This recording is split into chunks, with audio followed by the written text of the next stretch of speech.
Rebonjour à tous et bienvenue dans la 14e partie de ce 12e MOOC consacré à la production de biocarburants durables, à savoir biojet et biodiesel.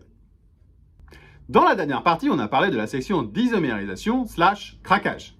Il est temps de conclure cette partie procédé. Dans le ballon séparateur, on sépare le gaz du liquide.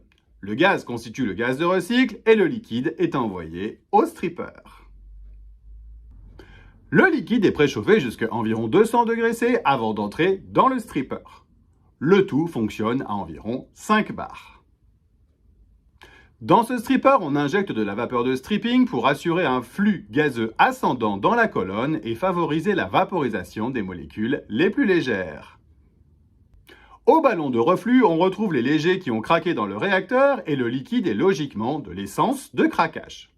À noter que tout ce carbone est bio. On a également un système de reflux.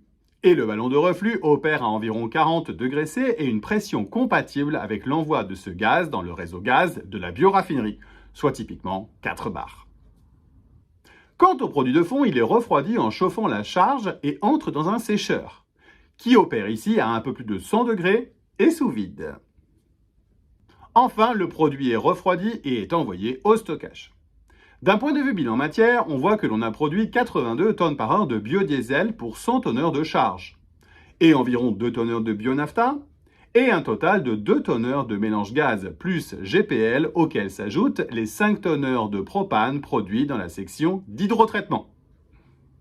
À ce stade, on peut donc faire un bilan global, et on a donc 100 tonneurs de charge fraîche plus 3,5 tonnes par heure d'hydrogène, soit 103,5 tonnes par heure entrant. En sortie, on a 82 tonnes par heure de produit, 7 tonneurs de gaz plus GPL, 2 tonneurs de bionafta et n'oublions pas les 10 tonneurs d'eau produite dans la section d'HDT et les 3 tonneurs de CO2. Le tout pour un total de 103,5 tonnes par heure et la boucle est bouclée. À ce stade, on peut ajouter que cette section d'isomérisation peut produire également un diesel avec un point de trouble bien plus bas. Et pour ce faire, il faudra augmenter la température dans le réacteur. Dans certains cas, on peut même aller jusqu'à produire du biojet, que l'on appelle également du SAF, pour Sustainable Aviation Fuel. Il faut dans ce cas ajuster les conditions opératoires, notamment de pression et de température. Avant de conclure, on peut dire un mot sur les paramètres opératoires qui sont les mêmes que ceux de la section d'hydrotraitement, à savoir la pression partielle en hydrogène, le recycle d'hydrogène et la quantité de catalyseur, ainsi bien évidemment que la température opératoire. Ici, la pression partielle en hydrogène est de l'ordre de 32 bars, puisque l'on a 80% volume d'hydrogène dans la phase gaz en sortie du réacteur et une pression opératoire de 40 bars. Quant à la quantité d'hydrogène recyclé, on peut faire le même calcul que pour la section d'hydrotraitement. Et on a un résultat affiché ici en normomètre cube d'hydrogène pur par mètre cube de charge fraîche à 15 degrés. Le calcul donne 3000 kmol par heure d'hydrogène multiplié par 22,4, soit 67 000 normomètres cubeurs d'hydrogène pur. Soit 67 000 divisé par 86 000 divisé par 754 qui est la densité de la charge fraîche, soit 600 normomètres cubes d'hydrogène par mètre cube de charge fraîche. La quantité de catalyseur est du même ordre de grandeur que celui de l'hydrotraitement, à savoir entre 0,5 et 2 fois le débit volumique de charge fraîche à 15 degrés.